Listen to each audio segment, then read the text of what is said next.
Welcome to the Less Stressed Life podcast. This is your host, Krista Bigler, private practice integrative nutritionist, helping people across the U.S. reverse digestive issues, eczema, and autoimmunity via phone and video consult. To learn more, visit lessstressednutrition.com. Now, on to the show.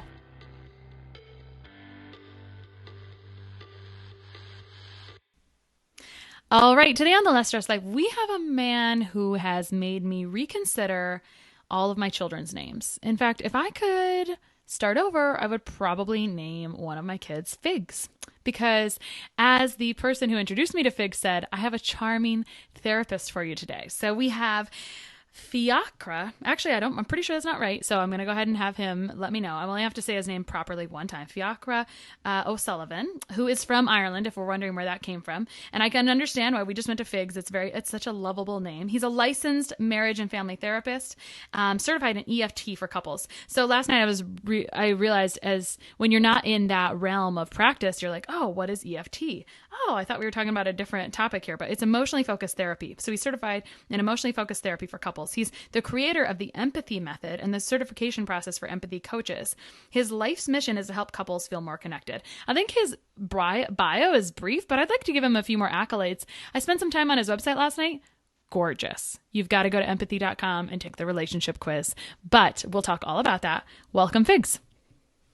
Oh, well, wow. That is definitely the nicest intro I've ever received, Krista. I got to be honest. Thank you. Oh, well, that was kind of a big statement. So we were talking off air about how relationship, all the things that compound to make life is awesome, right? And less stressed and to make your health great and your relationships great. I mean, relationships can be quite a source of stress for people, can't they?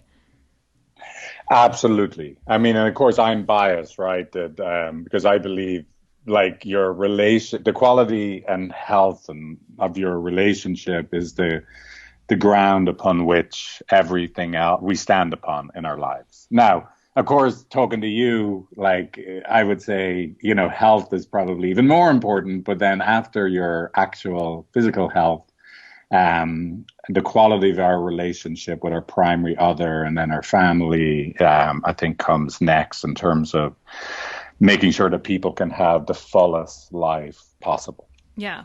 So let's talk about how this started, because I'm seeing this gorgeous website, but you're this guy over here with still having the accent from Ireland. Give us a little background about counseling. It's maybe started at home and then came here and tell us about your background and your own relationship experience.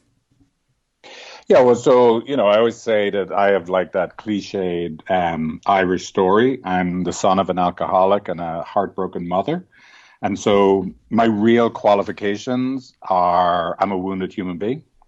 And I didn't have the family unit, of belonging that I longed for as a kid. That it's everybody's birthright, so to speak, right? Which of course we don't always get.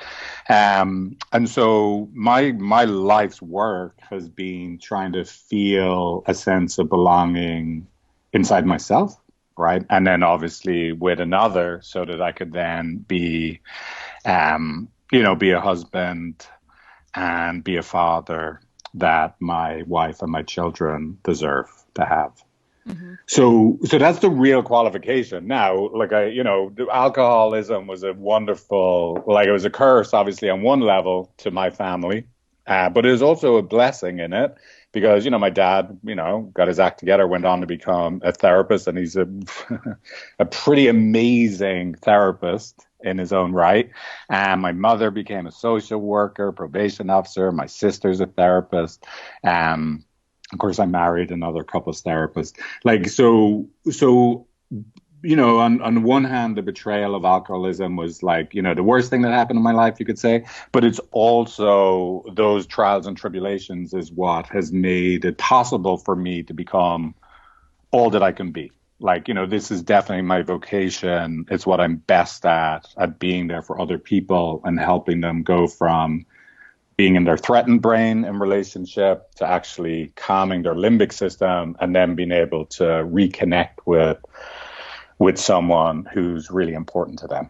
So that's all I try and help people do all day long. I love that you integrated that science in there too. Thank you. Right, exactly. Yeah, yeah. What I do is I always say, like, look, the good news is everything I do is based on science, but that would actually be very boring if it was for me if it was only science. There is a craft to what I do, and like I know people sometimes will roll their eyes when I say this, but I primarily see myself as an artist, an artiste, right? The art of my work is this, like, how to help people in a living, breathing moment of time go from threatened to like non-threatened, and then take that moment of non-threatened and get them to the core of their vulnerability so that they can then share the core of that vulnerability with another so that they can be truly understood. Mm-hmm. I mean, did you just come out of the womb being a couples therapist? No, I'm just kidding. But you really did. Yeah. You had your history and you had this family dynamic. Why did you decide to become a couples therapist? Was that kind of accidental? Did you realize, oh, I Well, really like working with damaged relationships? well, so well, that's a great question. So obviously, I love being a therapist, and I love being an experiential therapist. And some of the key moments that I've happened in my life are I'm a big believer in this thing that John O'Donohue says is that, God is that which you find beautiful. Now, I'm not religious in any way, right? So let's not take it too far. But I do believe in this, like, what is it that really moves you? Like, if you find something really beautiful, it should be like usually it's so overwhelming that it kind of brings you to your tears. Mm-hmm. Brings you to that place where your tears live inside you. And not because it's sad, but because it's so overwhelmingly beautiful that you can't help but touch your emotions. And for me, like growing up as a kid, it's always been that which I find, like what I find most beautiful is that seeing people transition people from reactivity to vulnerability. Now, I don't know why that is. It just is, right? And one of my, memories as a child, right, actually I think I was about 12, 13 years old. I remember at the time my mother was working with disadvantaged youth and, at-risk youth for crime in Dublin City, right, in the inner city. And of course, I was sent off to some private school. So at this stage, I probably have some, and which I still have, like some kind of half snobby Dublin accent, right? Which I'm not really from that social class, but you get integrated and socialized with richer snobby kids. You pick up their accent. But anyway, so I'm there in the room one day at my mom's office, and this 15, 16-year-old Dublin like street kids like storms in the door. And he is so mad and he's yelling and shouting and cursing. And I remember my mother just getting up and going, "Yeah, what is it? Go on, tell me what's going on." And she was able to meet him in his fury and help him feel really, really like, I'm with you and it's okay for you to feel the way you do. Like, I want to know all about what's going on. And like, I'm petrified. Like, I'm sitting there like, like looking for, is there an exit? Like, how do I get away from, like, I'm just so scared. And then after about 5 minutes of this, my mother reaches over and just touches this kid's arm. And it was like magic. He just broke down crying and she just held him. So, like, again, yeah, like it touches me now, even talking about it. I don't know anything more important than to help people do that. And obviously, I don't do it with teenagers. I do it with two people that really, really love each other, but they have moments where they feel threatened by each other because it looks like you're either not there for me or it looks like you think I'm not enough for you. And they get really stuck in these threatening moments. And I help them see, look, come here, that's not actually what's happening, right? You really are just two people that love each other, just scared the living daylights out of each other. Mm-hmm. And if we can make that, state change, that actual transition, then we can have empathy for each other, hence the name of my company, right? And then we can fill that empathic space with actual love, comfort, soothing, and people can feel more connected to each other than they ever did even before they got into a conflict with each other. Mm-hmm. Yeah. I should say it was empathy.com with an I, just in case people are Exactly. looking for that. But Exactly. It's the I at the end. We couldn't afford empathy with a Y at the end. I .com. love So we had that. to be creative. That is Yeah. such a realistic thing. Thank you so much for being Exactly. Yeah. transparent. Of course. Okay, so you kind of just alluded to this. Let's hit it a little harder. Why do couples Sure. fight? Because you start marriage like all glassy eyed, right? You start marriage Uh-huh. like this is going to be great. And then Right. what happens? Why do couples fight? What's going on? Yeah, well, it's a great question. So usually people think like the reason couples fight is like, oh, it must be about money or it's about sex or it's about who does the housework or, whatever it is, right? There's all these like top 10 reasons why couples fight. Well, really, there's only one reason why couples fight. And I'll tell you, right? The one reason why couples fight is that we are hardwired to need to be emotionally bonded, right? And the technical term for that is to be attached, right?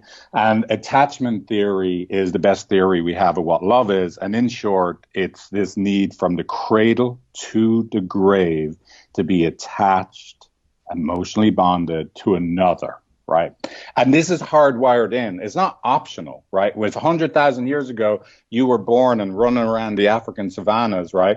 Your first need, your primary need was not inflammation-free food, right? Your primary need was that there was another person there was a person that was good enough on the other side of your birth that was going to be there for you. Because if they weren't there for you, right, we're useless when we're born, right? We come out of the womb so early as mammals compared to other mammals. We can do nothing, right? I've got a 5-year-old and a 2-year-old and they still won't help around the house, right? So look, we are useless. And so if there isn't a good enough other there for you that looks at you like I'm definitely here for you emotionally and physically, and you're enough for me, you're not a disappointment to me, right? You are in serious trouble. In fact, you're facing an existential threat. I was going to say that this reminds me, when you say from birth to death that we require attachment, it reminds me of the articles and research that you see about holding babies and skin to skin contact and how it helps develop the brain at an early time. And maybe this is the simplest explanation we have for that. Exactly. This is and look, all of that system, that attachment system, it's not like it goes away. You might think you've grown up and you're all like, I'm not a baby. But look, those same mechanisms are inside you where, like, there's a reason why babies cry out when it looks like their primary attachment figure, mom for most of us, and some of us, granny or, our adopted parents, whoever it was. But like there's a reason why the baby cries out. It's really smart to cry out. Right? Because if you're not there, I'm facing a serious threat. And then when you grow up, even though you think like, you know what, that's just the way babies react. If your primary attachment figure, who's the person now, let's face it, the reason you got married, you might think it was because they're an amazing breakdancer and it complements your incredible moonwalking, right? But the real reason you got married is somewhere along the way of your courtship, you looked at each other and you could see in each other's eyes, with this one, it looks like they're really going to be there for me. And they looked in your eyes and they said like, oh my God, it looks like I'm actually good enough for this person. They're not going to be disappointed in me. Now, and here's the rub, because was true, that's what made you get to a place where let's do this. Let's do a fist bump and commit to this thing. Let's do a little ritual ceremony, right? Whatever. Let's get married, right? Whatever it is. Let's get married, whatever it is that like making it official that we are each other's primary attachment figures, right? That's basically what it is, right? And I'm a big believer in ceremony and the importance of it, but I won't digress right now, right? But so look, this is at the key. That's what's most important. Are you there for me? Am I enough for you? And we signed this invisible contract that, look, I'm going to be here for you and you are definitely enough for me. And then that's the expectations we have of each other. But lo and behold, 6 months later, or 2 weeks later for some people, or 6 years later, there's some moment where, I'll pick a silly, innocuous version, right? It's like you're driving along in the car and you ask your spouse, hey, look at that buffalo over there. And they don't respond. And you're like, hey, where did you go? Why didn't you answer? And they're like, oh, what? No, I was just daydreaming. I didn't do something wrong. And you're like, yeah, but you said you'd always be here. Like, why didn't you answer when I asked you to look at the buffalo? Yeah, but hold on a second. I was just having a daydream. You said like I wasn't going to be a disappointment to you. Now, you may not have used those words with each other, right? But ultimately, you could translate everything that happens in that conversation down to, are you there for me? Why am I not enough for you anymore? Now, this is the most basic version, right, of understanding what's happens. And that all derives from our basic need to be emotionally bonded. So all couples end up, because they love each other, not because they don't, they get in negative interactionary cycles with each other. Tell me about that. So because they love each other, so the basic version is, are you there? Am I enough? And there's not a change. There's not a difference there. Like, this is common. You're saying that this is a common denominator in every relationship. That's what feeds that Exactly. need. Okay. But Yeah, they and look, get, there are loads of different variations of that, right? Some person might, like, they might go, look, it's, I never ask, am I enough? It's like, I need to know my priority. I'm like, oh, okay, fine, sorry. Right. Or they may be like, look, I don't need to be a priority. I need to know that I'm valued, right? Or I don't need to know that I'm special to my partner. I need to know that they really hear me. So look, there are loads of slight variations of these things, but ultimately, all couples eventually get into these negative interactionary cycles. And the easiest way to understand this is just 4 elements. And that's where, because you're so important to each other, when it looks like you're not met by your partner, it hurts. So that's element number 1. You're actually having a vulnerable experience. And because it's actually so important to be met, that vulnerable experience on some level is not fully tolerable. So you do, number 2, you do something to try and not feel that vulnerable experience. Now, there's a whole variety of things some people do, right? Let's say the standard ones that you often see is one person becomes that person that's hurting, they criticize their partner. And they may not even realize they criticize the partner. They might think they're like, I'm just going to give you a little advice here. I'm actually being very good and helpful to you, right? But ultimately it lands as a criticism, right? And then, so that hurts their spouse, number 3. So now the spouse is hurt. Right. And then they are going to react. And like the standard reaction to criticism, and of course, loads of variation of what people can do. But the standard reaction to criticism will be they'll defend themselves or explain themselves. Well, look, I didn't mean that. Like, that's not what I meant. Right. They're going to come up with some explanation why they're not bad, which, of course, goes back to the first spouse. Like, oh, my God, like, it seems like you didn't really hear me, how much I was hurting there. Why don't I double down and criticize you or give you some more feedback? Right. And then that couple gets stuck in that 1, 2, 3, 4, 1, 2, 3, 4, 1, 2, 3, 4, on and on and on and on and on, getting more and more disconnected from each other, reaffirming their worst stories about each other, because all they really see is the reactivity and the way in which it looks like my partner's not meeting me. And they can't really see the vulnerable experience that is inside of both yourself and the other person that's really driving this negative interaction. can you help me clarify the 4 pieces? Sure. So it hurts first and it's vulnerable too, or is it hurts and I'm vulnerable? Oh, That's all one. Hurting is vulnerable, right? Yeah. It hurts. Being disconnected from you hurts, right? Feeling not met from you hurts is number 1. Yep. Number 2. And then number 2 is I do something about that. And so, like I said, some people are blamers, complainers, shutter downers, jokers, minimizers. Like, there's, being overly nicer. Like, there's a million ways people try and actually, it's still a protest to hurting. And there's a million and one things people do to try and not hurt. But those things you do, so that's your number 1, you're vulnerable. Number 2, you try and do something to protest feeling that way. But unfortunately, your protest, even if it makes logical sense and rational sense that you would do it, it actually results in number 3, which is now your partner or spouse is in a vulnerable experience. Because now they don't feel that in the way they long for. Right. Because now the person who's their primary attachment figure now looks like someone who's not there for them or is disappointed in them. Right. Again, gross oversimplification, but just it's easy to understand. So now they're in a vulnerable experience because they're not feeling met by their primary attachment figure. And now 4, they now are going to pull from their repertoire of protests. So they might attack you, blame you, criticize you, shut down, minimize your feelings, withdraw, give you some advice. They're going to do something as well that'll now hurt again. It'll now seem even more clear they're really not here, or they really are disappointed in me. So that's going to hurt even more. And so now you will double down or pull out another protest that you have in your repertoire. But of course, that's just going to lead to them hurting again, feeling unmet by you. And now they will feel it absolutely makes even more logical sense that I would protest this disconnection in this way that I know how to do. Mm-hmm. And so every couple ends up getting stuck like that with each other. Yeah. So it's the step by step process of a fight. It hurts, it's vulnerable, so I protest.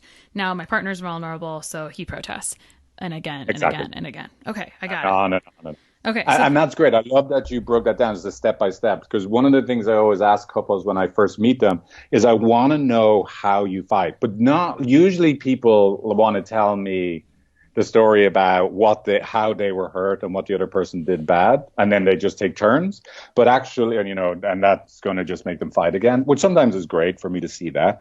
But actually, what's helpful, what I always ask people is tell me this, give me the screenplay, set the scene. And let's go through it blow by blow. So I walked in the kitchen. I saw there was only one cup of coffee made, and it touched the place inside me where I felt not considered. So what did you do? I was like, I see you decided to treat yourself this morning. Oh, okay, stop. Don't say anymore. You heard her say that. What did it feel like? Oh, I can't believe I'm in trouble again. I thought I was doing good because she was getting a lie in. Oh, I feel so powerless. I'm hopeless.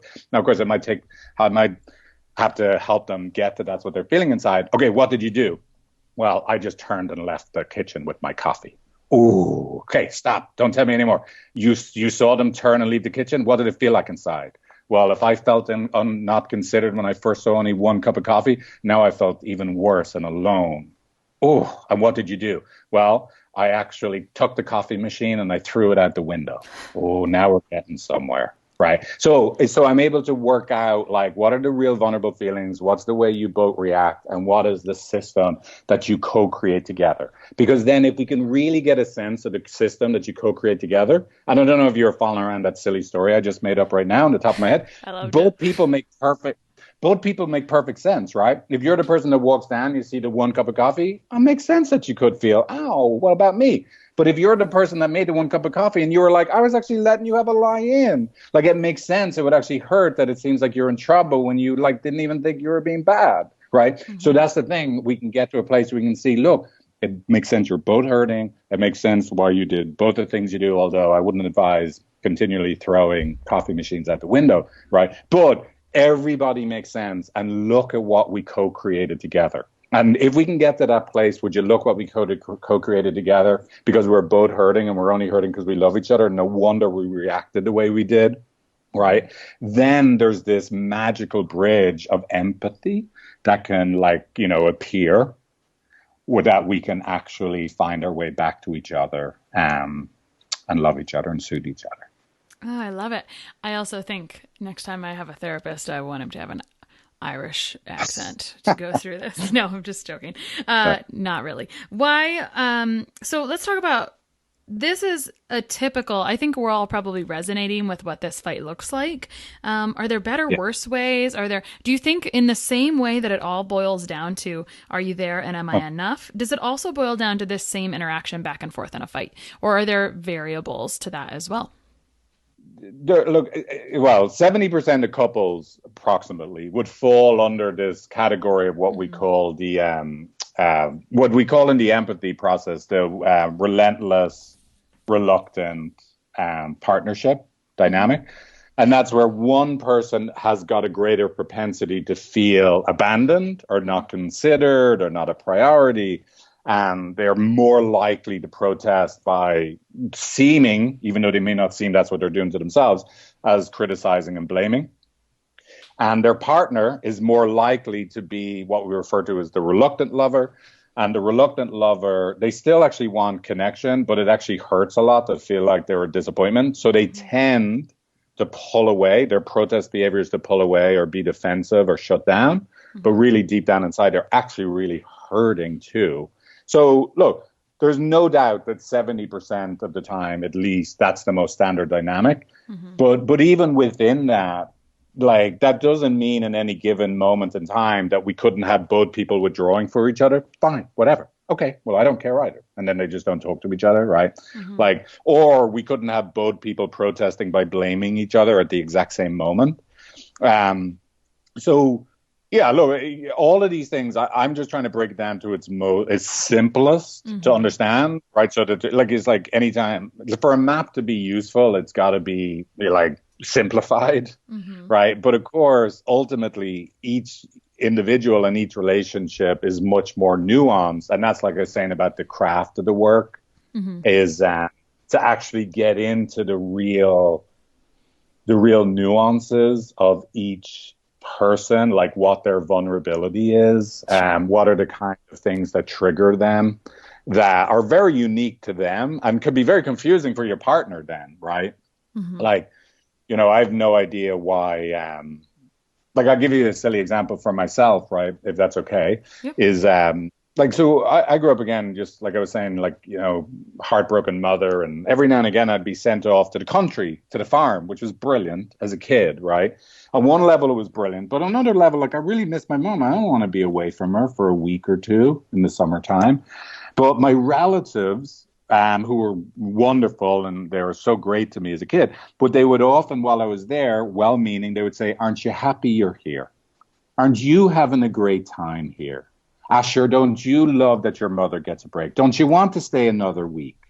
So now, I don't know if you notice, even as I say those things to you, there's no room for me in those questions. And Uh, as a kid, I knew that as a kid, they weren't asking me what I felt. They were trying to get me to feel what it is they wanted me to feel. mm, So now here I am, a grown man, right? But still a little child inside, in more ways than one, mm-hmm. right? And like someone says to me now, right? Like we're in the middle of a heat wave here in San Francisco, and someone walks into my office and they say, "Oh, Figs, isn't it a beautiful day today?" So now they actually mean it. They're trying to invite me to join them in celebrating this beautiful day. But there's still this little wounded fella inside of me that hears the presumptive close of the question that I'm going to agree with them. And some little, you wouldn't even notice it, like some little part inside me pulls back. I got to keep an eye on you now. Right. Like I feel just this little bit threatened. Now, come here. How that doesn't mean that that person did something wrong by asking you, "Isn't it a beautiful day today, Figs?" Right? They didn't do something wrong. It Mm-hmm. just turns out that I have some little place inside me that's a little sensitive to a presumptive close question because I've been in a situation in my life that was actually quite painful. Right. Mm-hmm. So. So these are the things that when we get married, right, or in a long-term committed relationship, you think you've just asked your partner like the simplest question in the world, and they like, they slam their coffee cup down and say, "How dare you?" And you're Mm-hmm. like, hold on a second, what? Excuse me? What was that? Right? But of course, people get caught up on what's right and what's wrong, as opposed to getting curious about themselves, getting curious about each other, and getting curious about what we're co-creating with each other. Mm. Right? Because yeah, what's right and what's wrong is totally irrelevant. I love Yeah. that. You mentioned the curiosity there, and I heard this recently, and I don't remember where, about, loving another person is just wanting to continue to learn about them and to stay curious. And that's kind of what I hear through this fight process. In fact, the next question really is, if you're in this negative reaction cycle, how do you change that? How do you make marriage work? Because it's now a cycle, and it's, you're kind of on fire. And so how do you stop that? How do you make things work again? That's great. You know what I love? Hey, come here. Firstly, I love the question because you asked me, how do you stop it and how do you make it work? How do you get back into connection? Because notice the question you didn't ask, which is, how do you make sure it never happens? Because the short answer to how do you make sure it doesn't happen is you don't, right? It's going to happen. Mm-hmm. And it's going to happen for a good reason. You should actually celebrate. You should go down to your local grocery store and go buy yourself a cheap bottle of champagne and celebrate the fact that we're so important to each other and we still matter enough to each other to get in cycles with each other. In fact, I still get upset when you're 30 minutes late, like coming home from work because you told me you'd be on time. I still care that much about being a priority to you, right? And like, oh my God. And then like, your spouse should be like, "Oh, I'm so happy you get upset with me. It means that I still am enough, that like I'm enough for you to still be sad and upset about whether I'm here or not for you. Yay. Look at us. We still love each other." Now, of course, people don't look at it like that, Mm-hmm. but that's ultimately the transition that we have to make. So Mm-hmm. It's here's the real optimist perspective there, Figs. I well, like it. I well, like it. I love it. I've well, never this heard is it the that way. Right, exactly. This is the transition that we have to make, right? Like, Mm-hmm. so the first thing is, so here's, I'll give you the main steps and stages in order to make love and relationship work, Mm-hmm. right? One is what I just said is just accept that be having moments of disconnection, right? Struggles, fights, whatever you call it, is natural. You're going to have them.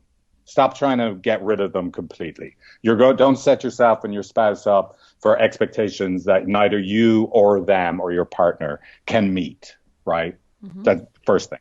Second thing is just how do you, every time you do get in a moment that is difficult, how do you work on seeing that this is an us thing, right? What's the narrative that we both fit inside, that we co created this versus trying to work out who's right and who's wrong?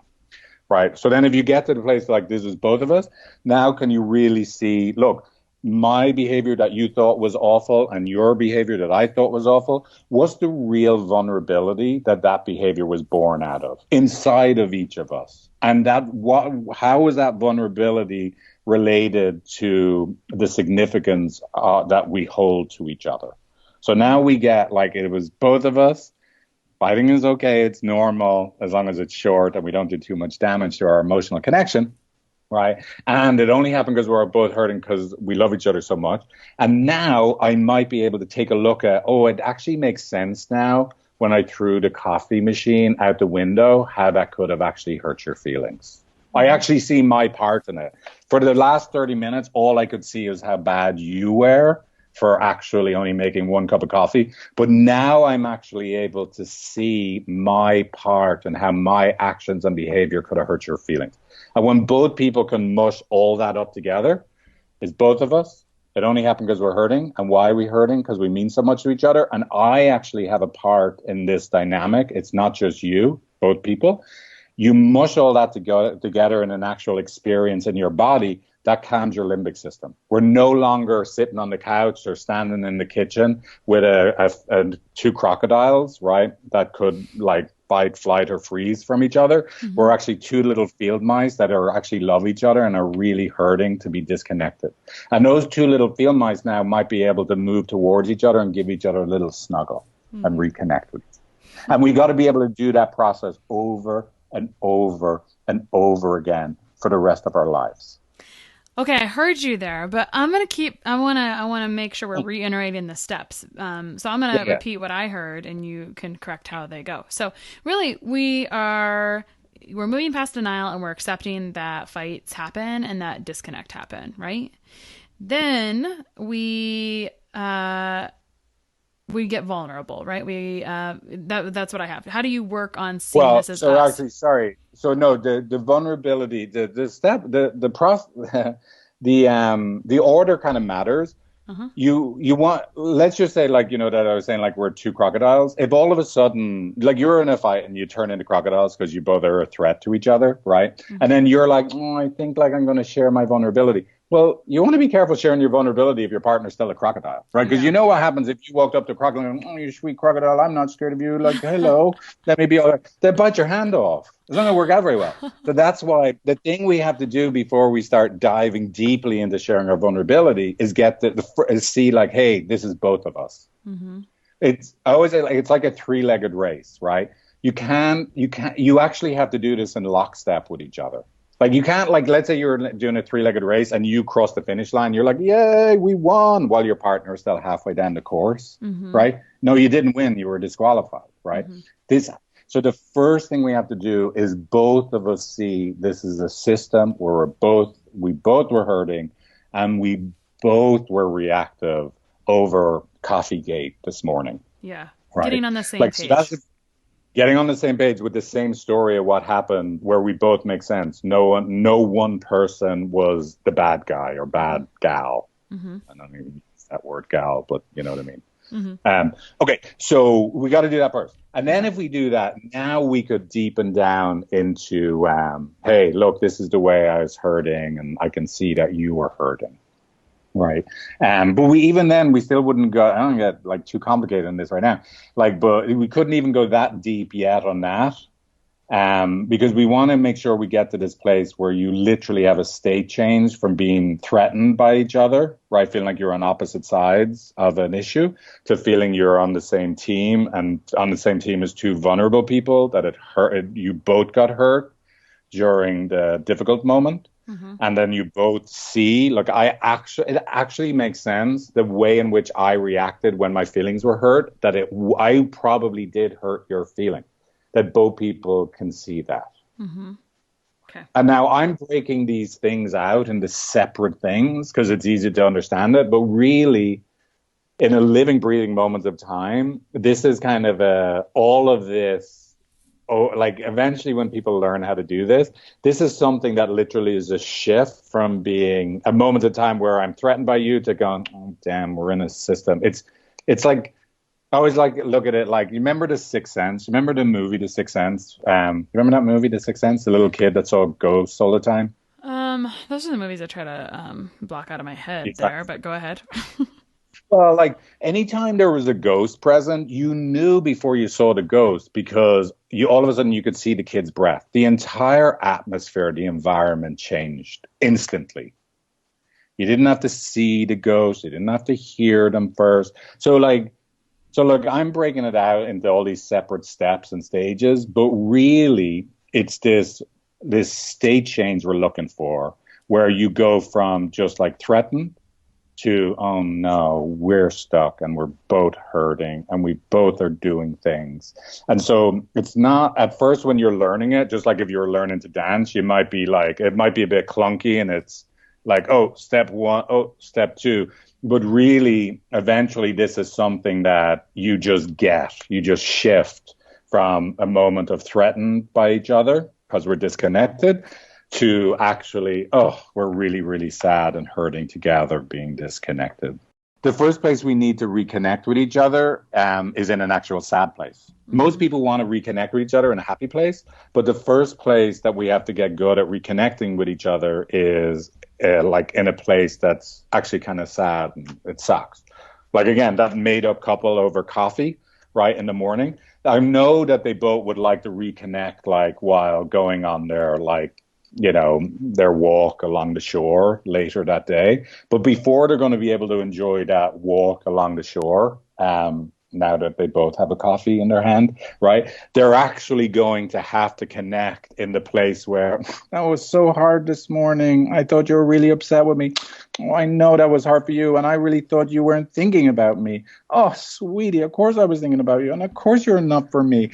And I'm like, oh, it was so painful. We got to connect there. No, you don't have to talk in that way. Sorry. If I made some of your listeners like want to puke. But there is a place where we got to talk in that place and connect where we're empathic and we don't just move on with our day. And then we can have the most amazing walk along the shore together.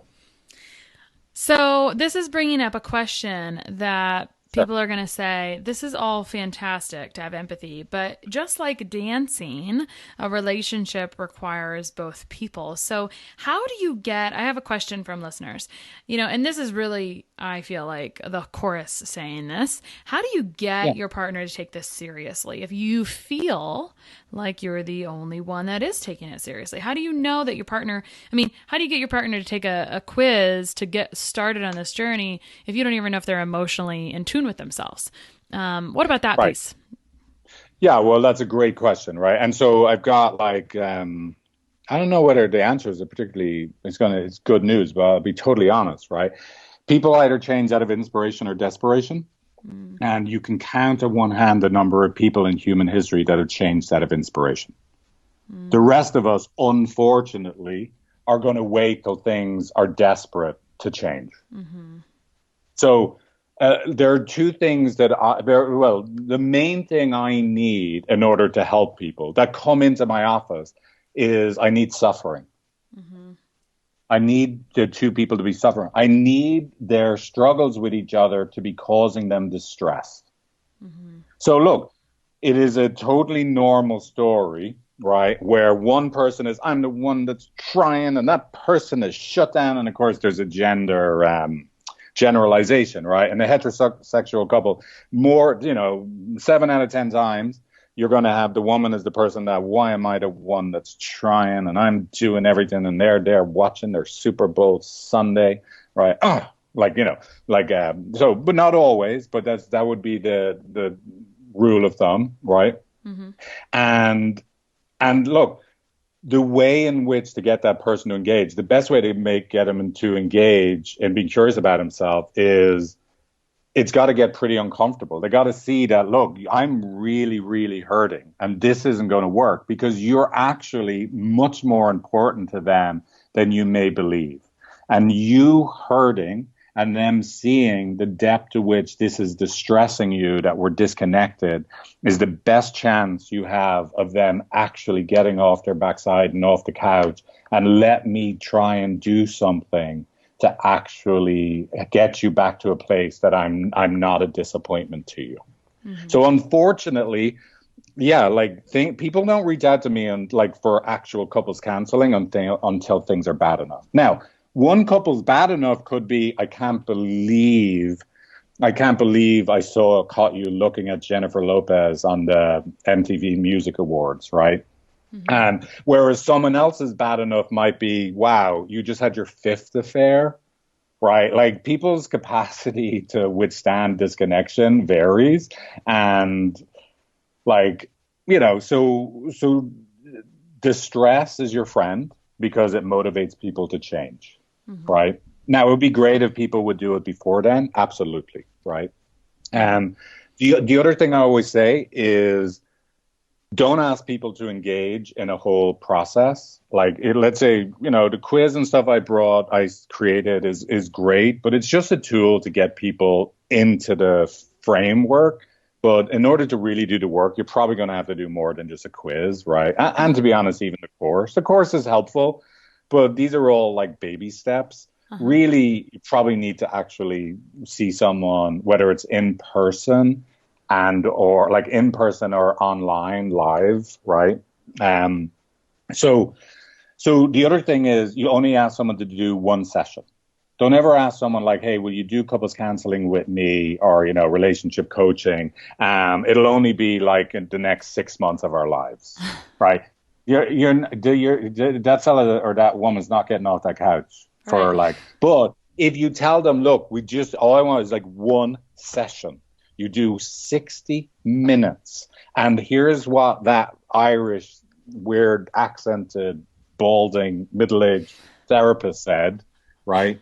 He said that no one has ever died during a session. So you will survive. Even if you hate it, you will survive. Because here's the other thing, right? Here is the other, and this is amazing. I was blown away by this, doing this work. The person that seems the least engaged emotionally in relationship often takes to this work better than the person who feels I'm the one that's really trying and the other person's all disconnected.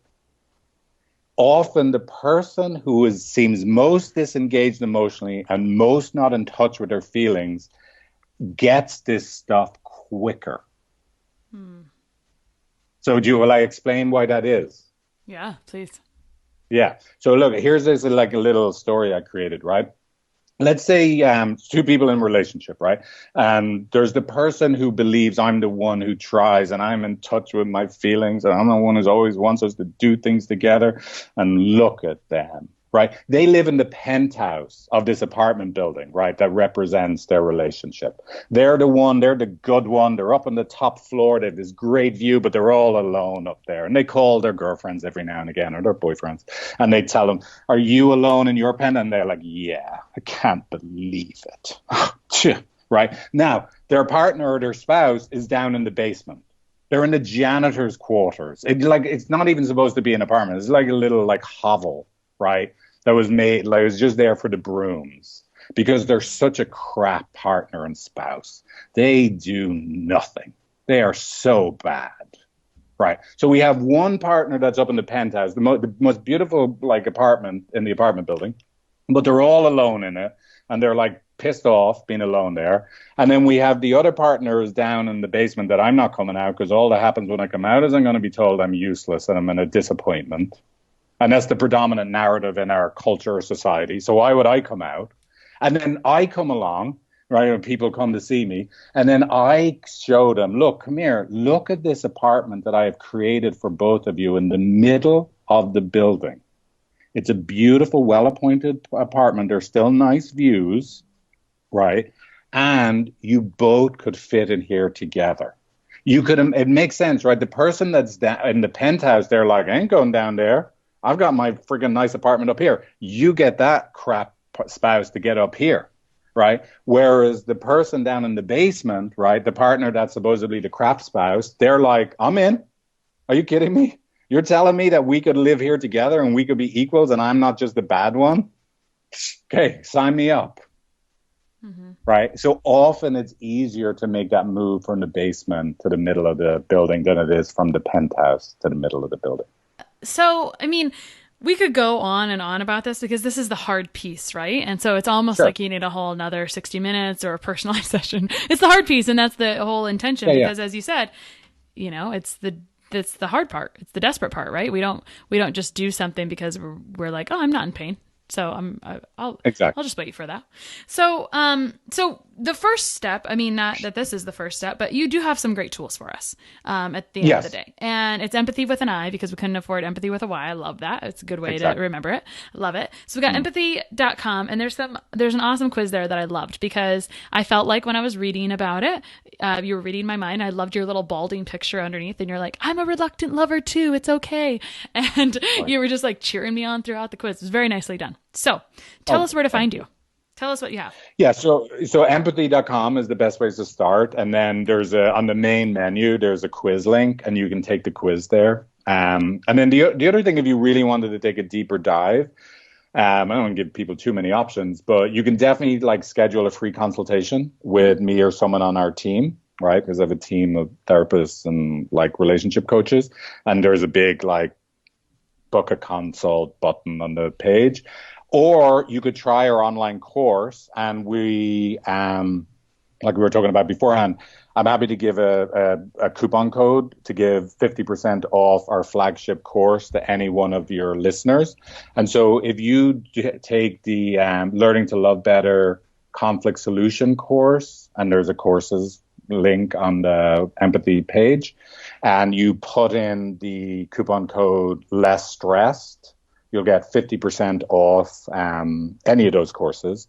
And so they would be the options if you're curious to learn more about what we're talking about. And definitely start with that quiz, but the courses look fabulous too, and that was very generous. So there's a few courses, Learning to Love Better. Anyway, the quiz will introduce you, but it's such I know I've already said this, and I'm starting to sound like a broken record. I just love the quiz. Some of us are just quiz junk. Like we just love their mind reading that personality quizzes give us, and this is like a relationship personality quiz. So it was very, very fun. So empathy.com. Well, I'm glad you liked it. Thank you. Very good. Well, I mean, I hope we can come back and chat about some topics another time because Lord knows there's no shortage of topics related to relationships that we really could probably get into. So thank you so much for coming on today. And if people have questions, if you want to go to the website, lessstressedlife.com, there's a little widget on the side, SpeakPipe. If you click on it, you can send a voice message or you can open the voice memo on your phone and send it over. If we get enough, we'll ask Figs to come back and answer the questions. All right. Have a great day. Thanks so much. Thank you. One of the best gifts you could give us at the Less Stress Life is your feedback. We are paid in podcast reviews. If you enjoyed this or any other episode, please leave us a review. In the iTunes store or from your podcast app, just search for Less Stress Life as if you're not already subscribed. Click on the banana face image, scroll to the bottom where it shows the text of other reviews, and write a review. While you're there, hey, make sure you hit subscribe. For Android or Stitcher users, you gotta go to the desktop site and search for Less Stress Life, and then scroll down to leave a review. Stitcher doesn't load Apple reviews on their site, so if you want, you can leave a review in both places. Your feedback means a lot to the success of the show. Thanks so much for taking the time to do that. You rock.